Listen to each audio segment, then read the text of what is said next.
Test 3. This is the IELTS listening test. You will hear a number of different recordings and you will have to answer questions on what you hear. There will be time for you to read the instructions and questions, and you will have a chance to check your work.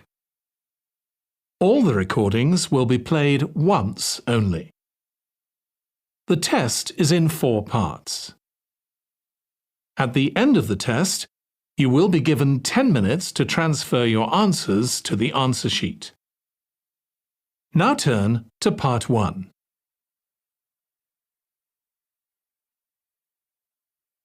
Part 1.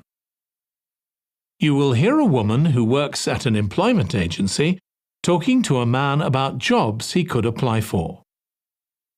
First, you have some time to look at questions 1 to 5.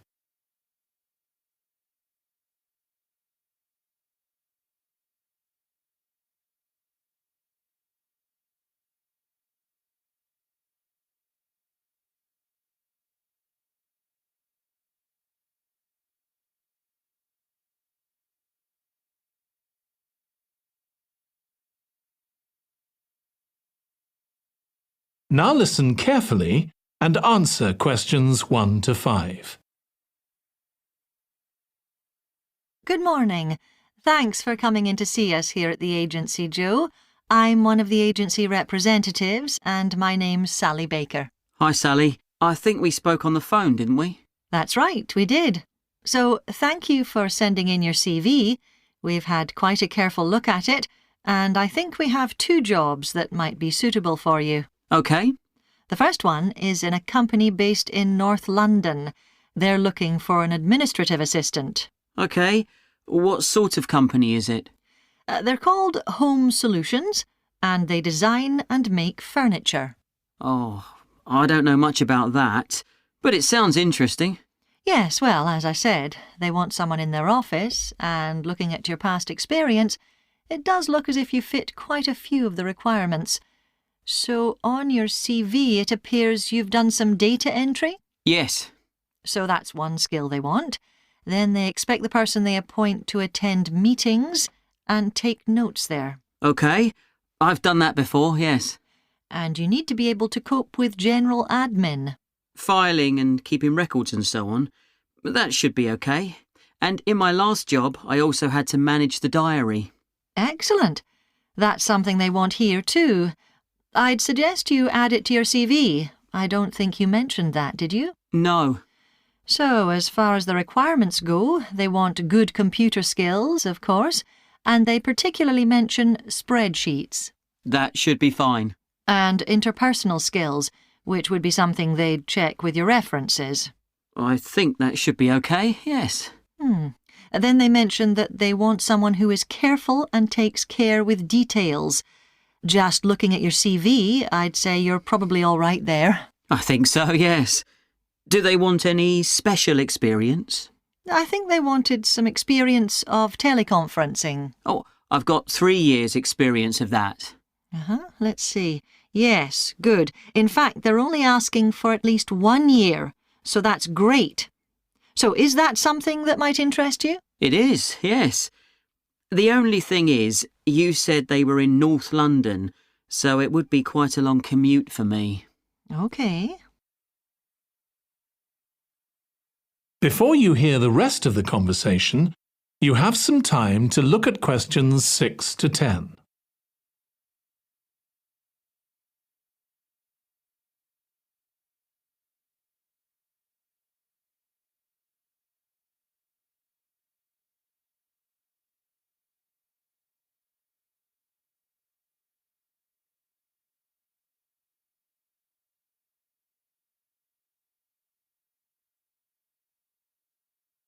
Now listen and answer questions 6 to 10. So the second position might suit you better as far as the location goes. That's for a warehouse assistant, and that's in South London. Yes, that would be a lot closer. And you've worked in a warehouse before, haven't you? Yes. So as far as the responsibilities for this position go, they want someone who could manage the stock, obviously, and also deliveries. That should be okay. You've got to keep track of stuff, but I've always been quite good with numbers. Good. That's their first requirement. And they want someone who's computer literate, which we know you are. Sure. Then they mention organisational skills. They want someone who's well organised. Yes, I think I am. And tidy? Yes, they go together really, don't they? Sure. Then the usual stuff. They want someone who can communicate well, both orally and in writing. Okay. And for the last warehouse job I had, one of the things I enjoyed most was being part of a team. I found that was really essential for the job. Excellent. Yes, they do mention that they want someone who's used to that, yes. Now, when you were working in a warehouse last time, what sorts of items were you dealing with? It was mostly bathroom and kitchen equipment, sinks and stoves and fridges. So you're okay moving heavy things? Sure, I'm quite strong and I've had the training. Good. Now, as far as experience goes, they mention they want someone with a licence and that you have experience of driving in London, so you can cope with the traffic and so on. Yes, no problem. And you've got experience of warehouse work. And the final thing they mention is customer service. I think, looking at your CV, you're okay there. Right. So, what about pay? Can you tell me a bit more about that, please? That is the end of part 1. You now have 1 minute to check your answers to part 1.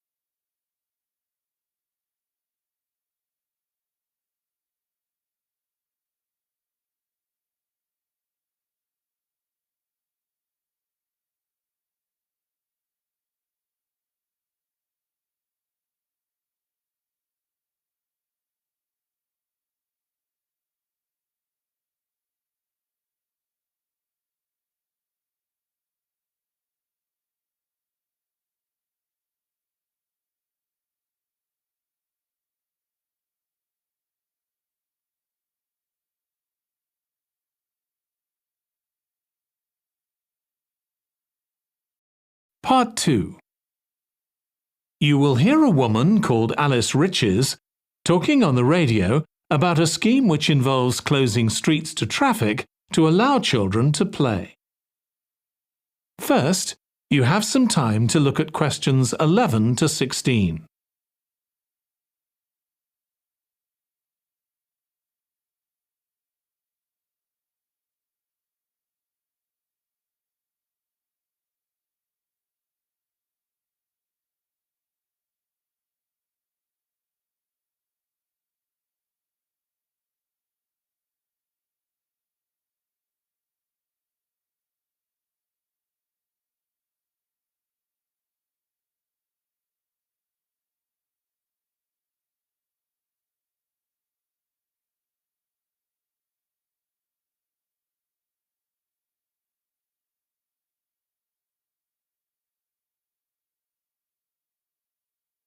Now listen carefully and answer questions 11 to 16.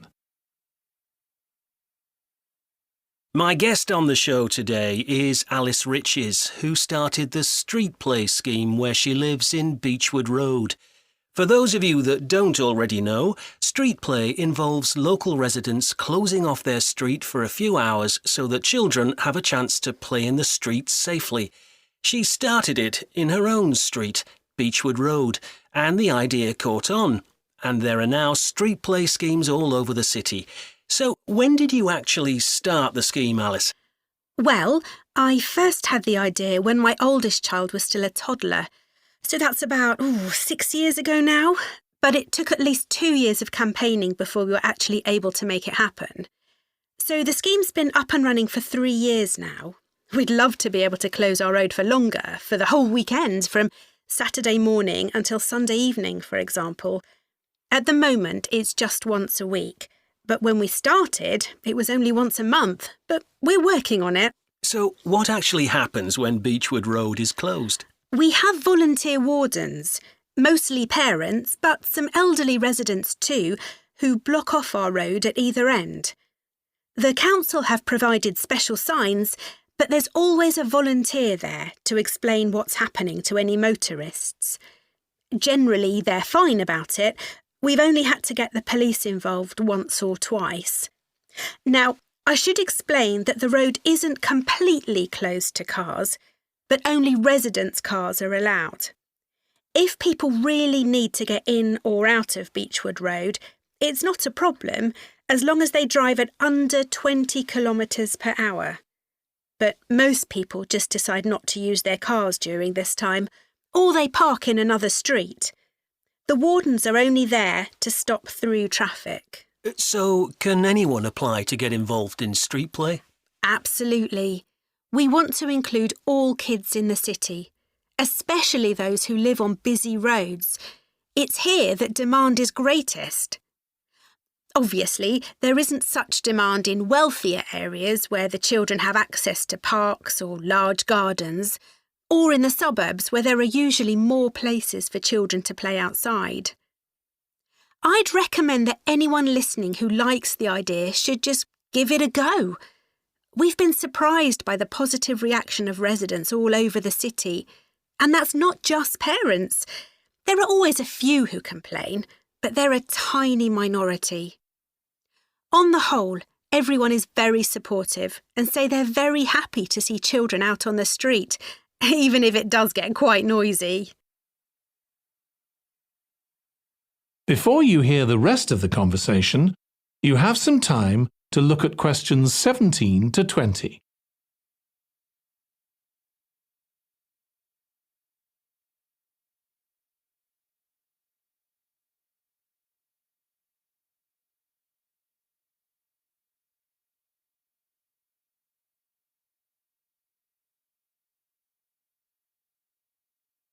Now listen and answer questions 17 to 20.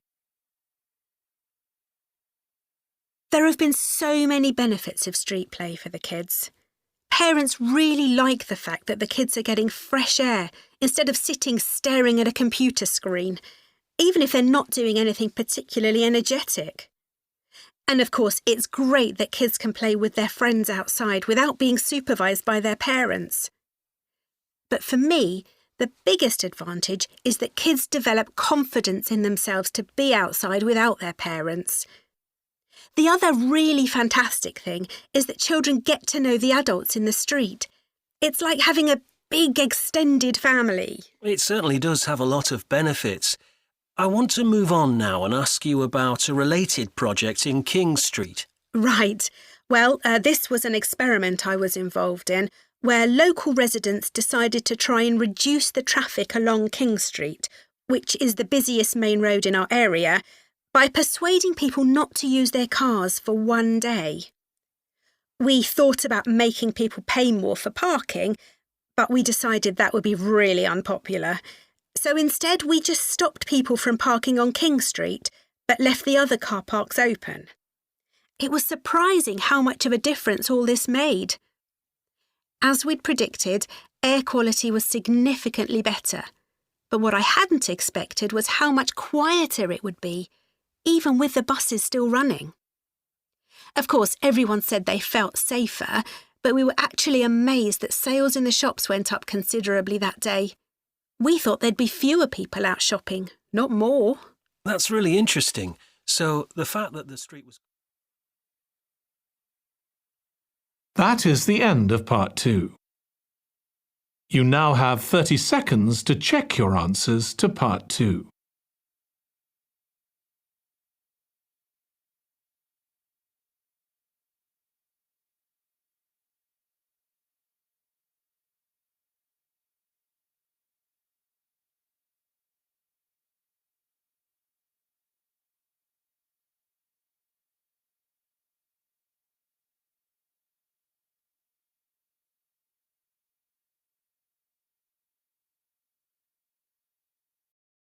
Part 3. You will hear two students, called Hazel and Tom, talking about Hazel's media studies assignment. First, you have some time to look at questions 21 to 26.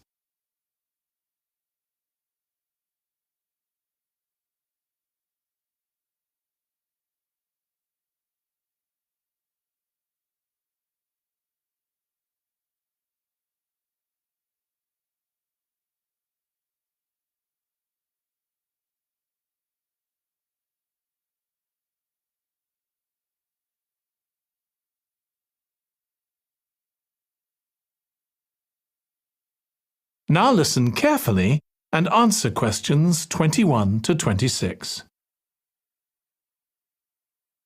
Tom, could I ask you for some advice, please? Yes, of course. If you think I can help. What's it about? It's my first media studies assignment, and I'm not sure how to go about it. You must have done it last year. Is that the one comparing the coverage of a particular story in a range of newspapers? That's right. Oh, yes. I really enjoyed writing it. So, what sort of things do I need to compare? Well, there are several things. For example, there's the question of which page of the newspaper the item appears on. You mean because there's a big difference between having it on the front page and the bottom of page 10, for instance? Exactly. And that shows how important the editor thinks the story is. Then there's the size. How many column inches the story is given. How many columns it spreads over. And I suppose that includes the headline. It certainly does. It's all part of attracting the reader's attention. What about graphics? Whether there's anything visual in addition to the text? Yes, you need to consider those too, because they can have a big effect on the reader's understanding of the story. Sometimes a bigger effect than the text itself. Then you'll need to look at how the item is put together. What structure is it given? Bear in mind that not many people read beyond the first paragraph. So what has the journalist put at the beginning? And if, say, there are conflicting opinions about something, does one appear near the end where people probably won't read it? And newspapers sometimes give wrong or misleading information, don't they? Either deliberately or by accident. Should I be looking at that too? Yes, if you can. Compare what's in different versions. And as far as possible, try and work out what's true and what isn't. And that relates to a very important point. What's the writer's purpose? Or at least the most important one, if they have several. It may seem to be to inform the public, but often it's that they want to create fear or controversy, or to make somebody look ridiculous. Gosh, I see what you mean. And I suppose the writer may make assumptions about the reader. That's right. About their knowledge of the subject, their attitudes, and their level of education, which means writing so that the readers understand without feeling patronised. All of that will make a difference to how the story is presented. Before you hear the rest of the discussion, you have some time to look at questions 27 to 30.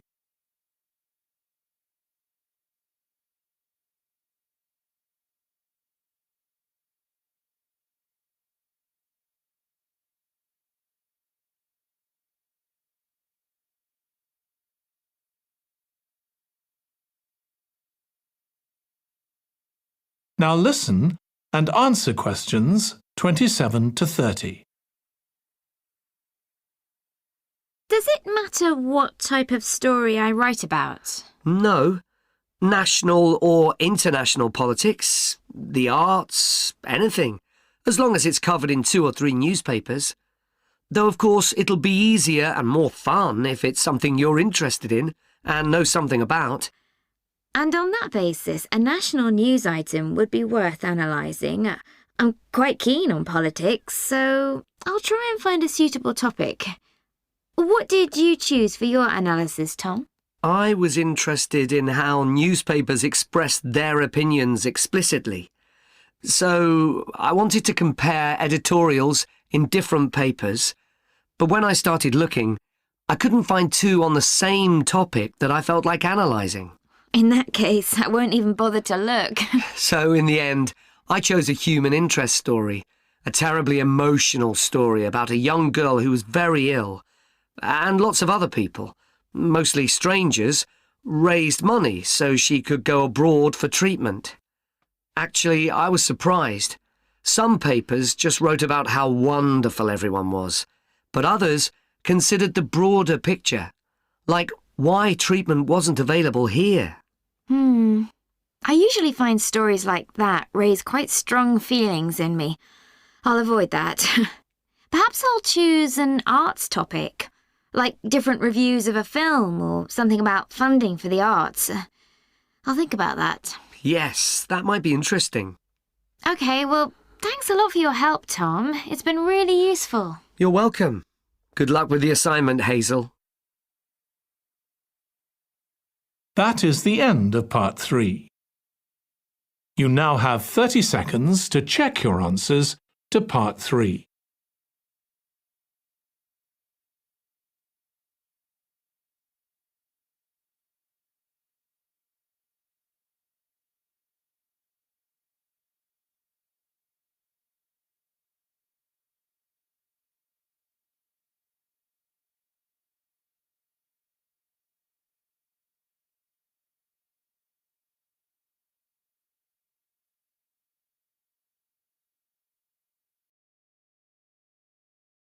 Part 4.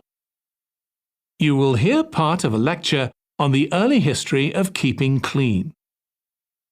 First, you have some time to look at questions 31 to 40.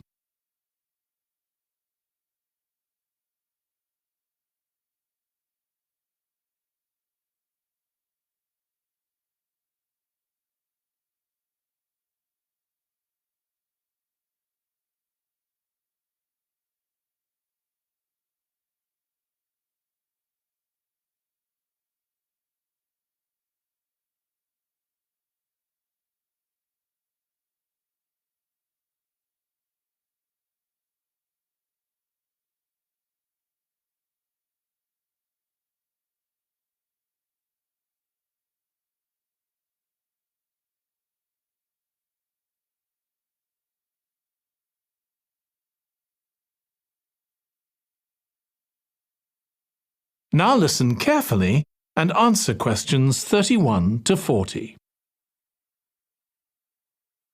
Nowadays, we use different products for personal cleanliness, laundry, dishwashing and household cleaning, but this is very much a 20th century development. The origins of cleanliness date back to prehistoric times. Since water is essential for life, the earliest people lived near water and knew something about its cleansing properties, at least that it rinsed mud off their hands.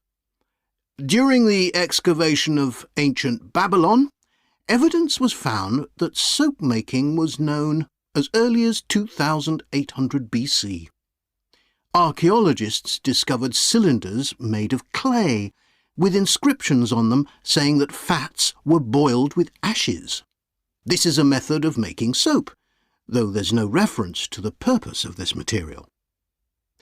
The early Greeks bathed for aesthetic reasons and apparently didn't use soap. Instead, they cleaned their bodies with blocks of sand, pumice and ashes, then anointed themselves with oil and scraped off the oil and dirt with a metal instrument known as a strigil. They also used oil mixed with ashes. Clothes were washed without soap in streams. The ancient Germans and Gauls are also credited with discovering how to make a substance called soap, made of melted animal fat and ashes. They used this mixture to tint their hair red. Soap got its name, according to an ancient Roman legend, from Mount Sapo, where animals were sacrificed, leaving deposits of animal fat. Rain washed these deposits, along with wood ashes, down into the clay soil along the River Tiber. Women found that this mixture greatly reduced the effort required to wash their clothes. As Roman civilization advanced, so did bathing.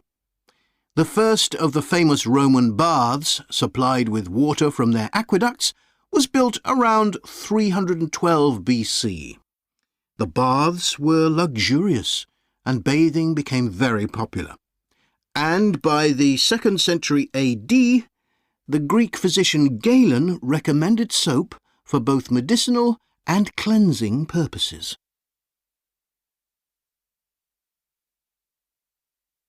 After the fall of Rome in 467 AD and the resulting decline in bathing habits, much of Europe felt the impact of filth on public health. This lack of personal cleanliness and related unsanitary living conditions were major factors in the outbreaks of disease in the Middle Ages, and especially the Black Death of the 14th century. Nevertheless, soap-making became an established craft in Europe, and associations of soap makers guarded their trade secrets closely. Vegetable and animal oils were used with ashes of plants, along with perfume, apparently for the first time. Gradually, more varieties of soap became available for shaving and shampooing, as well as bathing and laundering. A major step toward large-scale commercial soap-making occurred in 1791, when a French chemist, Nicolas Leblanc, patented a process for turning salt into soda ash, or sodium carbonate. Soda ash is the alkali obtained from ashes that combines with fat to form soap. The Leblanc process yielded quantities of good quality, inexpensive soda ash. Modern soap making was born some 20 years later, in the early 19th century, with the discovery by Michel-Eugène Chevreul, another French chemist, of the chemical nature and relationship of fats, glycerine, and fatty acids. His studies established the basis for both fat and soap chemistry, and soap making became a science. Further developments during the 19th century made it easier and cheaper to manufacture soap. Until the 19th century, soap was regarded as a luxury item and was heavily taxed in several countries. As it became more readily available, it became an everyday necessity, a development that was reinforced when the high tax was removed. Soap was then something ordinary people could afford, and cleanliness standards improved. With this widespread use came the development of milder soaps for bathing and soaps for use in the washing machines that were available to consumers by the turn of the 20th century. That is the end of Part 4.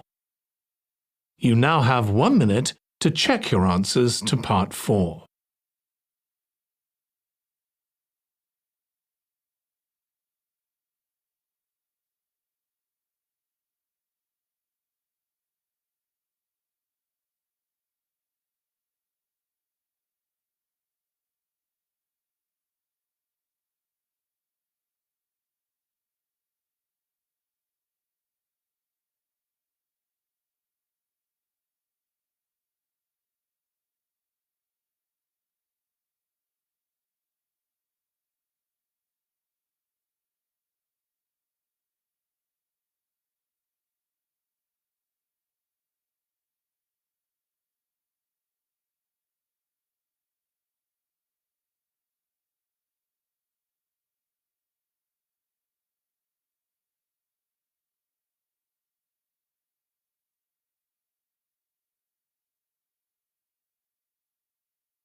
That is the end of the listening test.